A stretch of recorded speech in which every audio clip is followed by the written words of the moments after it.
याद रखना दादा, जवाब दिया माली, अभी आप लौट जाओ। सुबह होगा तब देखेंगे। माली चुपचाप लौट गए।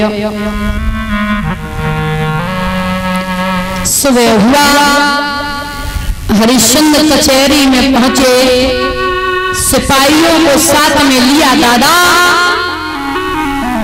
और चारों तरफ से राजा ने बगीचा को घेर लिया कि सूकर निकले न जावे।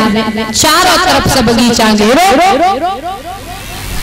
एक नजर राजा ने सूकर को देखो, सिर्फ एक नजर।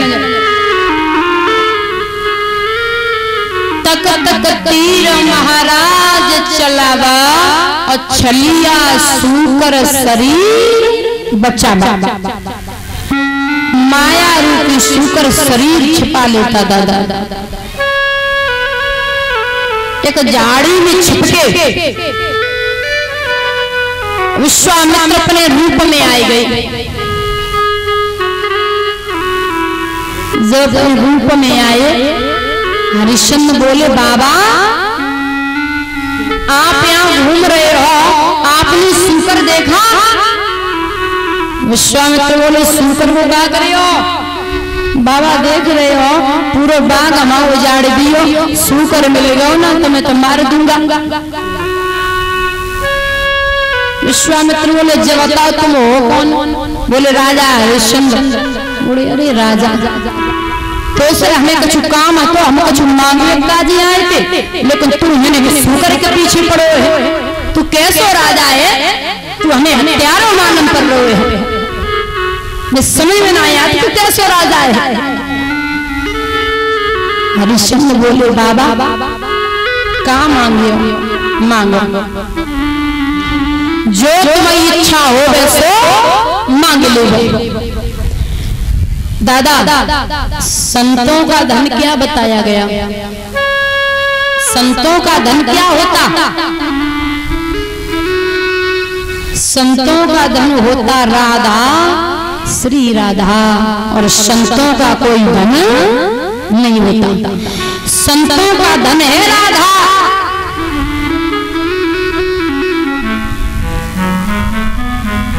यही सत्य। कछु कछु लोग हमने ऐसे देखे कि घर में भाई खटपट और चल बाबा के मठट। कछु कछु हमने ऐसे देखे घर में हुए खटपट और चल बाबा के मठपे। कछु कछु जब घर में लड़ाई है जाए ना तो ज्ञान बैराग को भूत ऐसे चढ़तो नहीं। अरे अब तो बाबा है जाऊंगा, घर छोड़ के चला जाऊंगा, कभी घर लौट के नहीं आऊंगा। कछु कछु घर से निकल जाता लड़ाई में निकल जाते घर से, पत्नी से लड़ाई वही निकल गई, बाबा बन जाऊंगा। और दादा ठीक से स्टेशन तक नहीं पहुंच पाता, उन्हें घर की याद आने लगी। घर से निकल पाए माताओं और उन्हें घर की याद आई रही। ऐसो बैराग को भूत काय को चढ़ाता हो, ऐसो ज्ञान बैराग को भूत चढ़ते हुए और स्टेशन तक जाए सो लुटक जाते हुए। कछु कछु में तो ऐसो भूत आते हुए कभी भाई महात्मा है रे, सबके बस की बात नहीं है महात्मा होना, बड़े नियम कायदे होते हैं। महात्मा होकर के भी भगवान का भजन न कर पाया, फिर महात्मा किस बात के? महात्मा बनो तो ठीक से ही संत बनो। देखिए संत बनने के लिए जरूरी नहीं दादा तो बहुत ज्ञान होवे, समझने की बात है। संत बनने के लिए जरूरी नहीं कि बहुत ज्ञान होवे, रामायण आती होवे, गीता आती होवे, चौपाई आती होवे और श्लोक आते होवे तभी संत बन सकते नहीं, ऐसा कुछ भी नहीं है। एक नारी सदा ब्रह्मचारी, एक गृहस्थी जीवन में आप संत की भांति संत की तरह रह सकते हो, एक गृहस्थी जीवन में संत की तरह रह सकते हो। याद रखना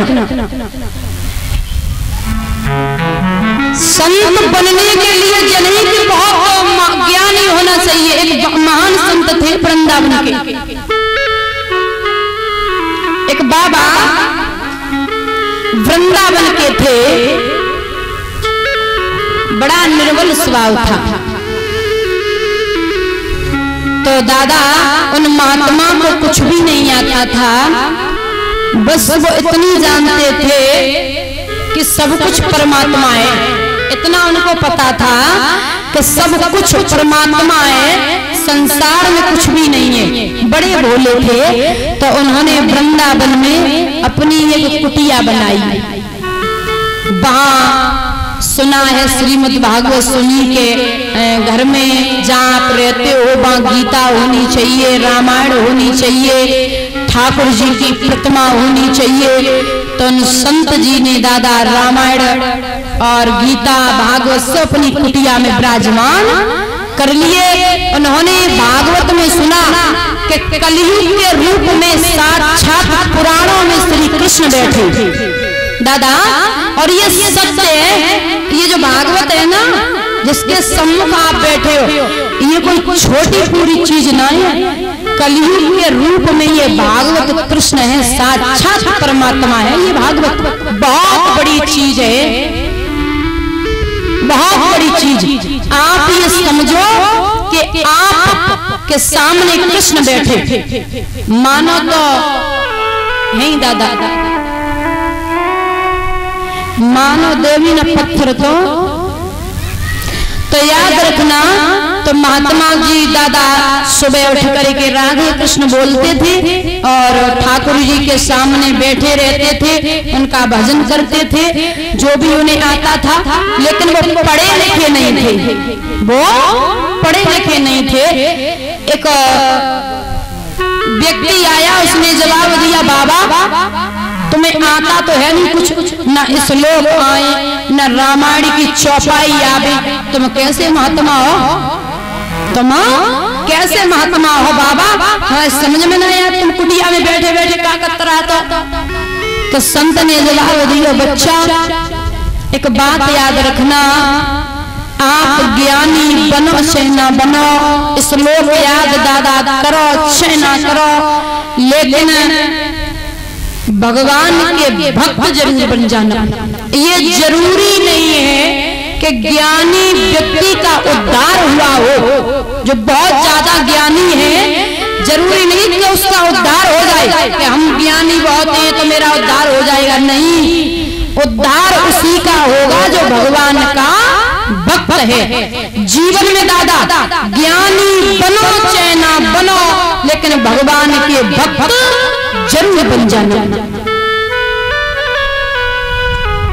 और यहाँ संसार है दादा, यहाँ संसार है सबकी मन की, भगवान नहीं कर पाया तो हम तो बहुत छोटे से इंसान हैं।